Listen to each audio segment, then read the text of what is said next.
folks, and welcome to the Filmono channel. I don't have much time today. I'm on my way to a rather, disagreeable occasion. But I thought I'd give you sort of an update, and I promised I would give you some insight on my thoughts on a knife I recently mentioned. And this is a little bit atypical for me. I got it ages ago, before it became illegal to carry it, and this is it. You see, hasn't seen much use, and this is the Victorinox Soldier. And what this is the civilian version of an ordnance knife that is handed out to soldiers in Germany, I think in Switzerland too, in Austria, in Belgium, and in and I think in the Netherlands too. I also heard it has been in use or is used in Denmark, and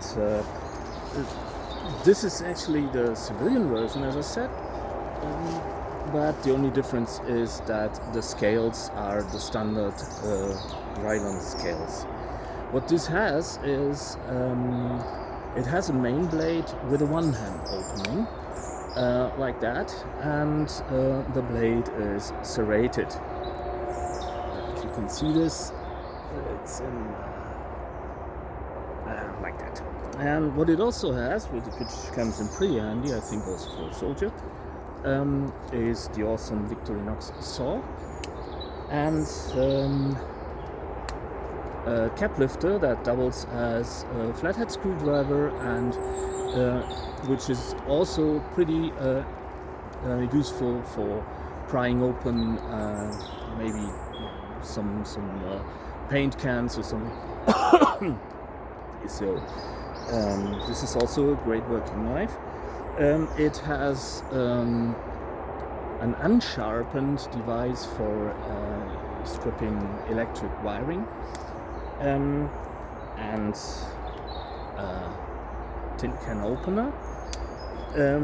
It doesn't have a corkscrew for obvious reasons, but a Phillips head screwdriver, which to some is a little bit better. Excuse me, I'm just drying. I got a dry throat a little bit.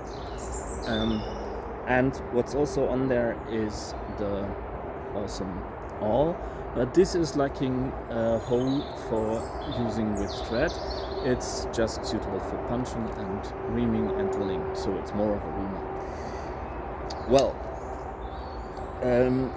the blade is made from 1.4110 steel, which is really consistently tempered to a 58 HRC, which in my opinion is pretty hard enough, and for outdoor use and for even for a soldier,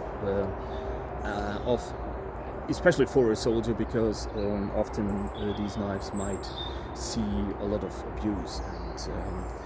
And the liners are interesting in that there is one steel liner and one aluminium liner, and there is a liner block, meaning there is also a spring,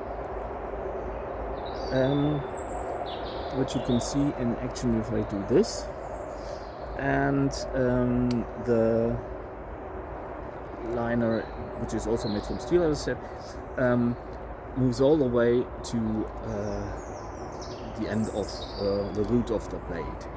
There is no half stop as with the Forester or the Outrider,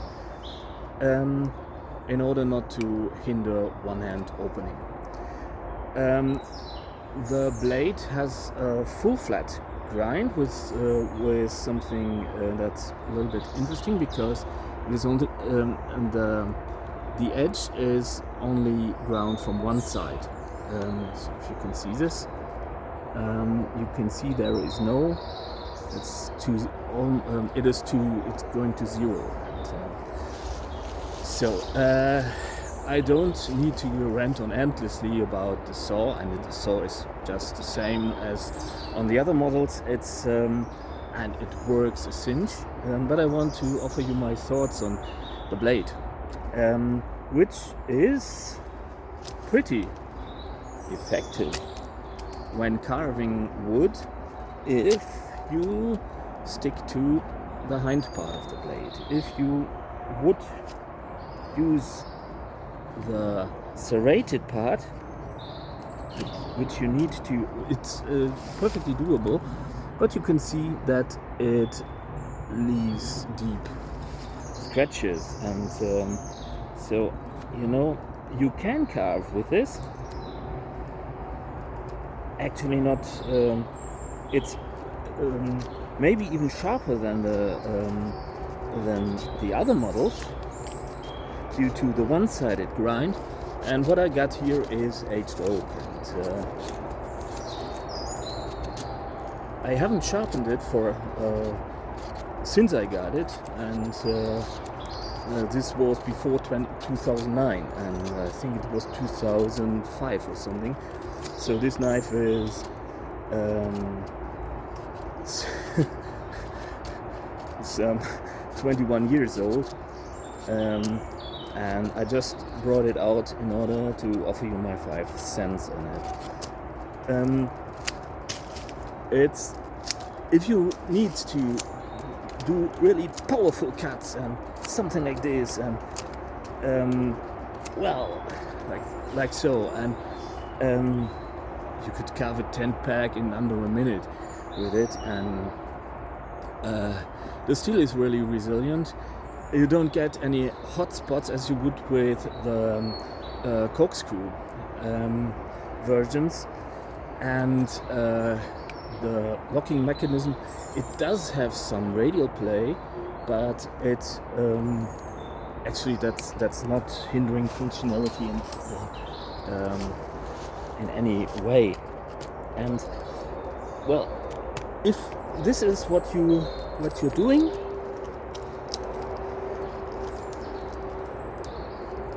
if you really need to do powerful cuts and you're cutting a lot of rope, or maybe you're a first responder and you need to cut open clothing or something, this is maybe the way to go. If you need to carve, that's a bit out of a tip, so if you need to put a tip on something like so,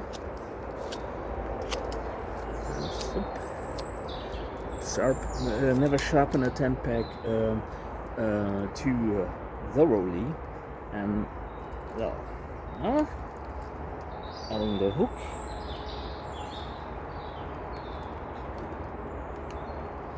like so.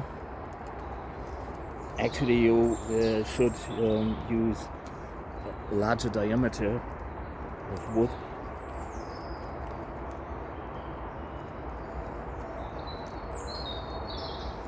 But it just shows,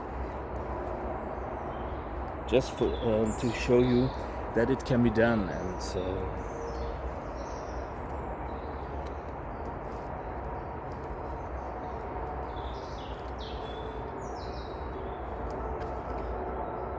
and the serrations are a little bit, and that's what I want to say is not beautiful but rare.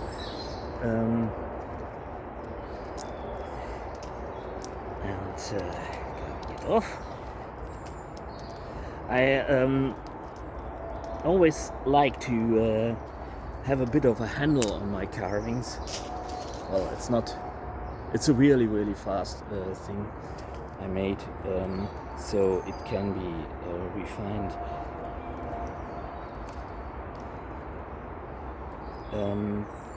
It can be pretty much refined. It's a great practice if you can carve a 10-pack like this, and I think this is a realistic setting. And if you were a soldier and you were to create sort of shelter or some camouflage device, which isn't that easy in times of drone warfare, so to say, and you were to most of the time you won't carve in the 10 packs or something. You don't have the time. You will just drape something over you, and if you're hiding from trouble or something. So this is pretty much a relic from another time, when this was still an option, when you weren't just cannon fodder. Because you are. If you are not, you don't have. I think if you're just the common infantry, you are pretty much of victim.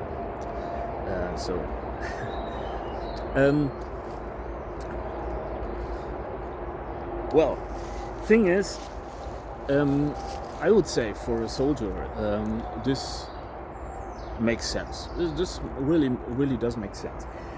And if you are, say, into survival or something, and it's not legal to carry in Germany, by the way. You are able to transport it with what I do. I got it in my first aid kit at the moment, hoping that this would be enough to make it inaccessible, which isn't a given because the police is interpreting the law with the weather, so this is pretty dangerous to be on my person. And especially if you're poor, you don't have any rights in Germany. And if you would say, well, I got a legal reason, I was out in the woods and I was making a video or something, this can work out, but it also can't. It might also not. So I cannot recommend that you get yourself one if you are situated in Germany. What do I think? Also, and this is as a standard in my first aid kit, this is the Huntsman wood, which I really love, for the walnut scales, and pretty aged. And well, the saw is a little bit shorter, so it's not as capable as the one on the soldier. If you're into survival, I would recommend you get yourself the Forester, or if you want some additional tools. What's also really a favorite of mine is the Outrider, or if you need a bigger knife, the Ranger 55, because, well, that's a pretty capable bushcraft and survival knife, but this is none too shabby either, and this is what I want to say. The serrations on the blade are awesome if you want to cut rope, or clothing, or webbing. If you are in a hurry, if your carvings don't need to be cleaned up, if you don't want your carvings to be clean or something, like you would with you can carve a spoon with it. It's not that it weren't possible, but well, it won't be beautiful. And given that the other knives in the lineup of Victorinox, say the Outrider, or if it's not too heavy for your liking, the Work Champ, the big one, the 111 model,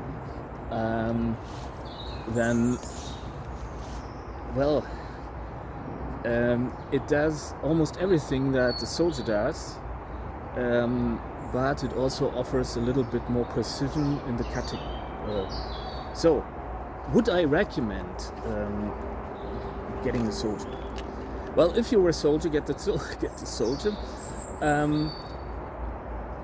It's also a nice collectible because it's got sort of a sort of military pedigree, and it's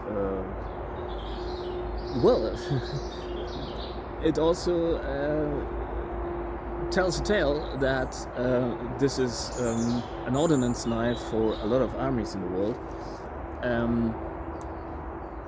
I think even South Africa and several others like in South America there are also I think one army or several armies even, I don't know, who order these knives as an ordnance in different versions. And there are also the versions with a two-hand opening and a non-serrated blade, and this also tells a story because the non-serrated blade is far more versatile. Because with a non-serrated blade you can also cut webbing and rope and clothing and what have you, but it offers you a lot more precision. And I think with and I don't like bold claims, but I personally think that if you get this is one of my favorites. This is the Ranger 55, which simply works as hinge, and not bragging, but you could build a house with it. And if you had something like the Work Champ, where there's a metal file on it, and with a little Ranger, with a 91mm model, I made knives exclusively with that little one. And if you have the Work Champ, where there's a bigger metal file on it, or the multi-tool, the Swiss tool, or Swiss tool Spirit or something,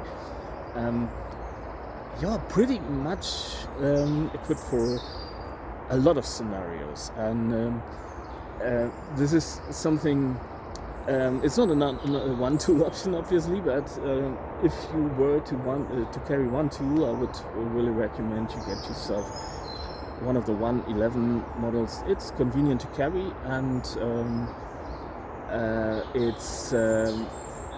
but take the one without the serrations on the blade if you're into regular bushcraft.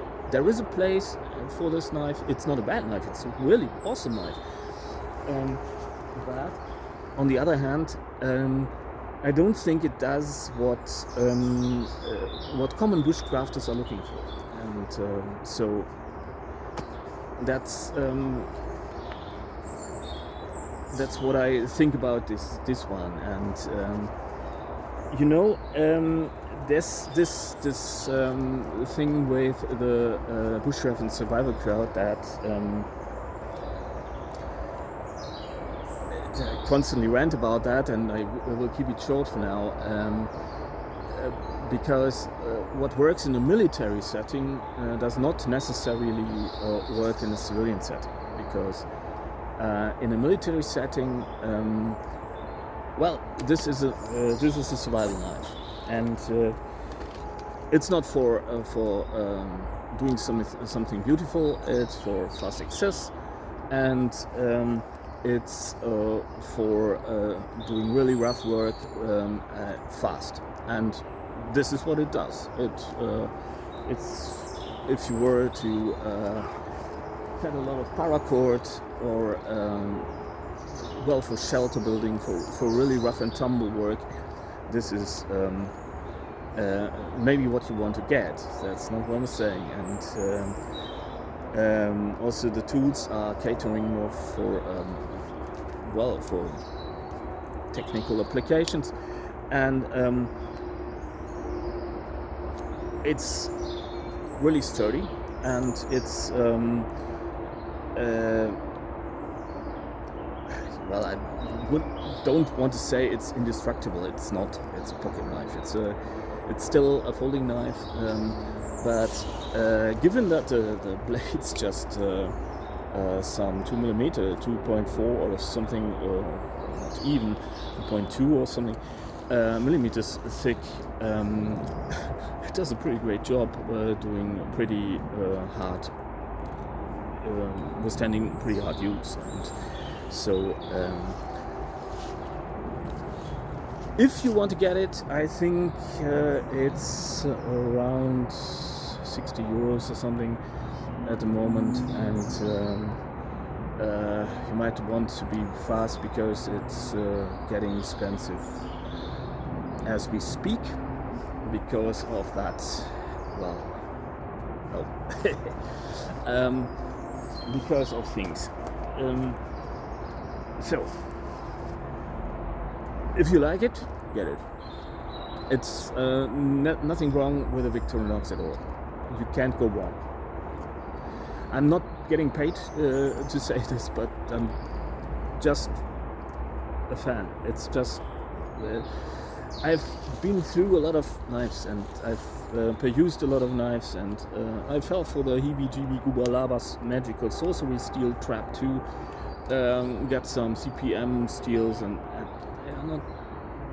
they might be a little bit better if you look on the paper, but if you really use them, well, I even get the impression that they get dull faster, that they don't keep an edge as well as these humble steels, and if this would not cut anymore, you use a strap and it's back in business again. And so this is something that I can't emphasize enough. Maybe I don't say it's a scam.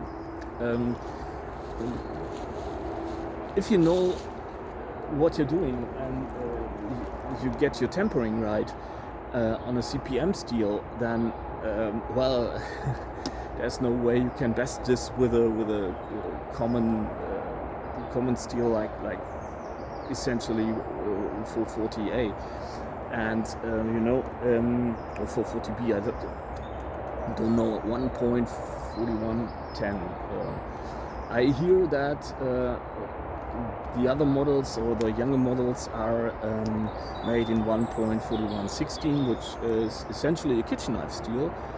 But the thing is that Victorinox got their tempering really, really wired, and I have never had any issues with any Victorinox tempering.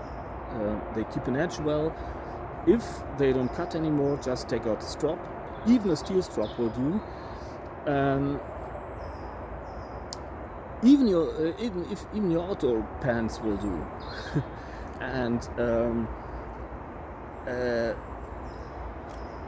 so this is something, if you use your knives pretty hard and you use them every day, and I can only recommend something like this because it works, period. So that's about it. I must say something about the Gryland scales. The Gryland scales are withstanding a lot of abuse. They are pretty hard to damage, but if they get damaged, which happens from time to time, you can also get a replacement, and this is something that's not happening with other corporations. And if anything goes awry with a Vic, just write to the service, and I think if you did halfway normal use, they will gladly repair your knife. If not, they will charge you a little fee, not a big one, a little fee, and that's pretty sustainable. You can have Victorinox knives from the 19th century repaired at the factory, so I think that tells a story. I wholeheartedly support this cooperation because I'm a big fan. Period. And I'm not getting paid for to say this. Well, that's about it. Hope you enjoyed the video. I hope you find some time in the woods and some time to stay sane and healthy in this mad world. And well, hope to be able to provide you with other videos, but I still can't afford phone order thingy, what have you, a contract, a phone contract. So I have limited access to the internet, and so this will be quite irregularly that I will be able to provide you with videos. I try my best, but don't get mad at me if I can't answer your comments or something, or I'm taking my time to respond, or there are no videos coming, because, well, I don't do this for a living, and well, I need to save my living at the moment because, well, I'm pretty much in a financial fix at the moment. But that said, just no whining intended. It's just that you know what's up if the videos are not coming as regularly as you might be accustomed to with other channels. And as I said, I do not plan to make this business, so maybe that's understandable too, that I'm not putting so much energy into it. And at the moment it's fun, and I want to keep it that way. And so that said, hope to see you soon, and take good care, and bye.